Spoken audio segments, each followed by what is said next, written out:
Le roman de Tristan et Iseut par Joseph Bédier. Chapitre 5. Brangien livré aux cerfs. Le roi Marc accueillit Iseut la blonde au rivage. Tristan la prit par la main et la conduisit devant le roi. Le roi se saisit d'elle en la prenant à son tour par la main. À grand honneur, il la mena vers le château de Tintagel, et lorsqu'elle parut dans la salle au milieu des vassaux, sa beauté jeta une telle clarté que les murs s'illuminèrent comme frappés du soleil levant.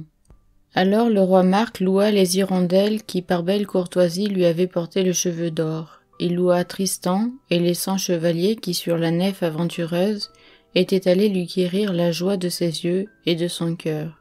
Hélas, la nef vous apporte, à vous aussi, noble roi, l'âpre deuil et les forts tourments. À 18 jours de là, ayant convoqué tous ses barons, il prit à femme Iseut la blonde. Mais lorsque vint la nuit, Brangien, afin de cacher le déshonneur de la reine et pour la sauver de la mort, prit la place d'Iseut dans le lit nuptial.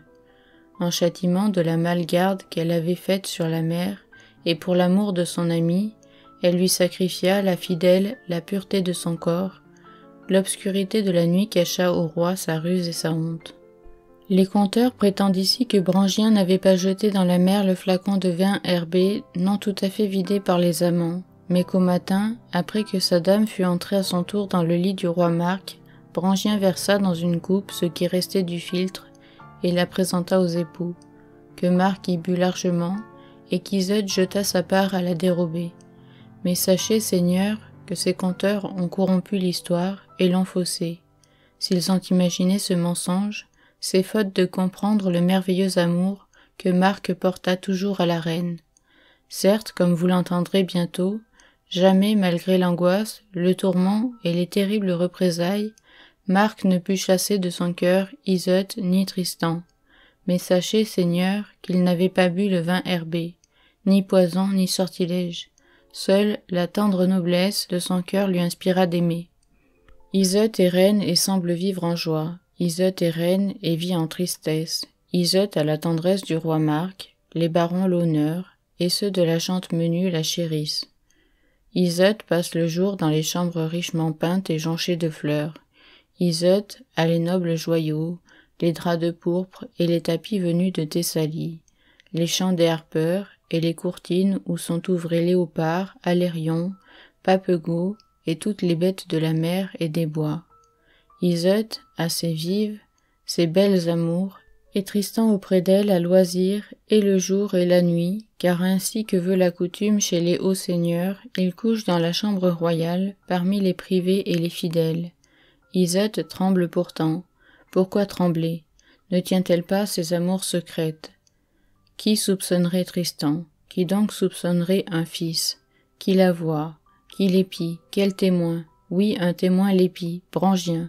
Brangien la guette, Brangien seul sait sa vie, Brangien la tient en sa merci. Dieu, si lasse de préparer chaque jour comme une servante le lit où elle a couché la première, elle l'ait dénoncé au roi. Si Tristan mourait par sa félonie, ainsi la peur affole la reine. Non, ce n'est pas de Brangien la fidèle, c'est de son propre cœur que vient son tourment. Écoutez, Seigneur, la grande traîtrise qu'elle médita. Mais Dieu, comme vous l'entendrez, l'a pris en pitié. Vous aussi, soyez-lui compatissant. Ce jour-là, Tristan et le roi chassaient au loin, et Tristan ne connut pas ce crime. Iseut fit venir 2 cerfs et leur promit la franchise, et 60 besants d'or, s'est juré de faire sa volonté. Ils firent le serment.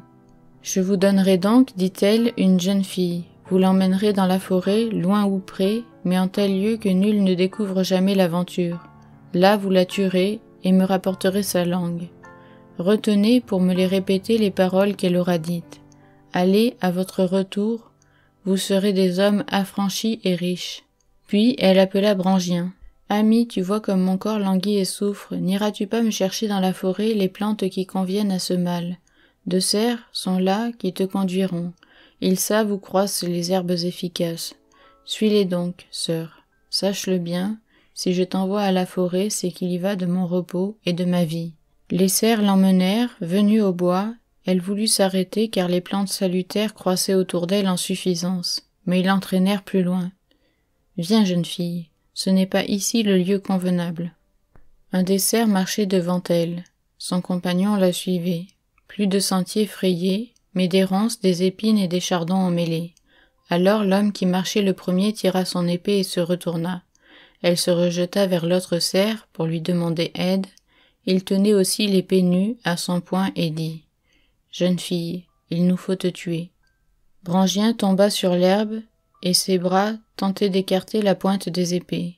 Elle demandait merci d'une voix si pitoyable et si tendre qu'ils dirent « Jeune fille, si la reine Iseut, ta dame et la nôtre veut que tu meures, sans doute lui as-tu fait quelque grand tort. » Elle répondit « Je ne sais, ami, je ne me souviens que d'un seul méfait. Quand nous partîmes d'Irlande, nous emportions chacune, comme la plus chère des parures, une chemise blanche comme la neige, une chemise pour notre nuit de noces.